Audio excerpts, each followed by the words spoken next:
अस्सलामुअलैकुम, welcome back to my channel Mustafa home kitchen. आज आप लोग के लिए थोड़ी सी व्लॉगिंग करी है। आज मैं अपने घर पे गई हुई थी, दादा की बरसी थी हमारी, तो इसी वजह से 20वें रोज़े को हर साल दादा की बरसी होती है। 20वें रोज़े को इनका इंतकाल हुआ था, तो 20वें रोज़े को ही हम सब जैसे दोनों बहनें अपने घर जाते हैं और रोज़ा इफ्तार करते हैं और उनकी जो भी चीज़ें होती हैं, नियाज़ वग़ैरह करवाना, फ़ातिहा ख़वानी करवाना, वो करवा लेते हैं।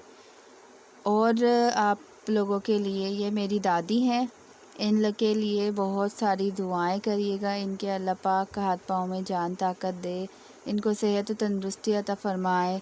और दूसरी तरफ अम्मी ने खीर बना ली थी। खीर बनाने के बाद थोड़ी सी ठंडी हो चुकी थी, तो मैंने इसके ऊपर बादाम पिस्ते और पिसा हुआ खोपरा कूट के ये बादाम पिस्ते डाल दिए थे और इसको रख दिया था। इसके बाद मैंने बनाया था अम्मी के घर पर ही कौरमा चिकन कौरमा बनाया था। कौरमे की तैयारी आप लोगों को बताती हूँ, दिखा देती हूँ, क्योंकि टाइम थोड़े से वक्त में ये जल्दी से बन जाती है चिकन कौरमा, तो इसलिए रोज़े से पहले नहीं, रोज़े के बाद आराम से रोज़ा खोलने के बाद मैंने पकाना शुरू कर दिया था। तो मैंने इसमें ऑयल में तेज़ पत्ता डाल दिया है और अदरक लहसुन का पेस्ट डाल दिया है। इसको अच्छी तरह से भून लेंगे। भूनने के बाद हल्का सा पानी भी ऐड कर दूंगी इसमें, कि ये थोड़ा सा मसाला इसका भुन जाए। और इसके लिए आपको पता है प्याज डालनी पड़ती है। 5 किलो का कौरमा बनाना है, तो इसमें कम से कम एक किलो प्याज डलेगी। 1 किलो प्याज को आप अच्छी तरह से लाइट ब्राउन करके, गोल्डन ब्राउन करके मैंने पहले ही निकाल ली थी तलने के बाद। और यहाँ पे मैं कौरमा मसाला इस्तेमाल किया है शान वालों का। और इसी के साथ साथ पहले अदरक लहसुन को भून लेंगे। पहले हम सारा मसाले को भून लेते हैं, भूनने के बाद फिर चिकन ऐड करते हैं, वरना चिकन आपको पता है बहुत जल्दी गल जाती है। तो ये सारी प्याज थी जो मैंने ब्राउन करके रखी थी, और इसको मैं ब्लेंडर में डाल के मोटा मोटा सा दरदरा सा ब्लेंड कर लूँगी। ज़्यादा ब्लेंड नहीं करना आपको। और इसके साथ जाएगी आधा किलो दही ऐड करिए।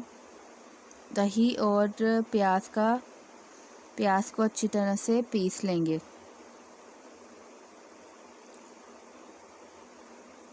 और जब ये मसाला भुन रहा होगा, इसके अंदर ही मैं ऐड कर देंगे। इसको ऐड करने के बाद अच्छी तरह से भून लेंगे, हल्का सा पानी डालकर। हर साल ही हम लोग कभी पुलाव बना लेते हैं, तो कभी कौरमा बना लेते हैं, कभी कोई भी चीज़, क्योंकि खाने का एहतमाम इसलिए करते हैं कि हमारे जो अब्बू हैं ना, वो अपने शॉपकीपर्स को खाना भी खिला देते हैं, और जितने भी लोग होते हैं जैसे घर में आए हुए, वो भी खाना खा लेते हैं। ये मैंने शान मसाला ऐड कर दिया है प्याज भूनने के बाद। और ये मसाला डालने के बाद अगर आपको मिर्चें कम लगें तो आप मिर्चें और हल्दी ऐड कर सकते हैं। वैसे तो ये बिल्कुल परफेक्ट था इसके अंदर, बस थोड़ी सी मैंने इसमें पिसी हुई मिर्चें ऐड करी थी। थोड़ा सा पानी डाल के अच्छी तरह से मसाले को बिल्कुल रेडी कर लेना है आपको। अच्छी तरह से जिस चीज़ की आपको कमी लगे वो ऐड कर दें। धनिया पाउडर हो गया, नमक हो गया, ये सारे मसाले हमें बिल्कुल अच्छी तरह से परफेक्टली भून लेना है। जैसे हमारा सालन रेडी हो जाता है कौरमे का, बिल्कुल मसाला भून लेना है। और थोड़ा सा मैंने मोटी मोटी प्याज इसलिए रखी थी क्योंकि दरदरापन इसमें आए। और ये बाकी की जो प्याज थी ना, वो भी मैंने पीस के इसमें ऐड कर दिए, और थोड़ा सा सॉल्ट ऐड कर दिया है। अच्छी तरह से मसाले को खूब भून लेंगे, क्योंकि चिकन जब हम डालेंगे ना, मसाला हमारा रेडी होगा, बस चिकन को हल्का सा इसको गलाना पड़ेगा। ये देखिए हमारा मसाला भुन चुका है, मसाला और ऑयल इसका अलग हो चुका है, और बहुत ही प्यारी सी इसकी खुशबू आ रही थी। ये देखें सारा मसाला भुन गया है। तो अब इसमें हम चिकन ऐड करेंगे अपनी। और अगर आप चिकन की जगह मटन या बीफ डाल रहे हैं, बीफ का कौरमा बना रहे हैं, तो आप बीफ डालने के बाद या मटन डालने के बाद इसको गलाने छोड़ना है। पानी डालकर। और ये जो चिकन है ना, चिकन में हम पानी बिल्कुल भी नहीं ऐड करेंगे। चिकन अपना जैसे चिकन और दही वगैरह डाला है ना, दही के पानी में ही ये चिकन गल जाएगी अच्छी तरह से। अम्मी मेरी एक हाथ से मैं मोबाइल पकड़ी हुई हूँ और अम्मी चिकन डाल रही हैं और मैं इसको हल्के हाथ से चला रही हूँ।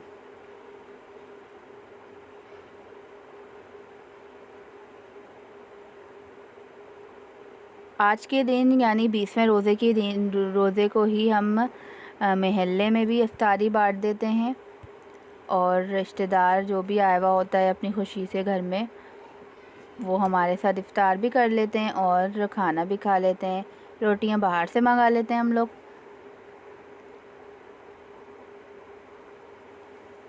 बस इसको थोड़ा सा ही चलाना है, ज़्यादा चलाना नहीं है। चलाने के बाद कवर करके मैं इसको रख दूँगी। ये भाप में अच्छी तरह से बन जाएंगी। तो यहाँ पर चाय पी लेते हैं थोड़ी सी।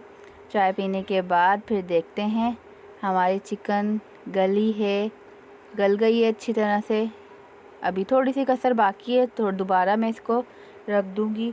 ऑयल ऊपर आ जाएगा अच्छी तरह से, फिर हम इसका चूल्हा बंद कर देंगे। और अगर आप लोगों को इसमें भुना हुआ रखना है या पानी डालना है या नहीं डालना है, ये आपके ऊपर है। लेकिन ये बिल्कुल रेडी हो चुका है, सर्व करने के लिए, खाने के लिए रेडी हो चुका है। यहाँ पे हमारा कोरमा भी रेडी हो चुका है और बाकी की मैंने आपको चीज़ें भी बता दी हैं। रमज़ानुल मुबारक का महीना है, बहुत टफ़ टाइम गुज़र रहा है और बहुत ज़्यादा मुश्किल हो जाता है टाइम निकालना। तो बस वीडियो को एंड करते हैं, मिलते हैं नेक्स्ट वीडियो में। जब तक के लिए अल्लाह हाफ़िज़।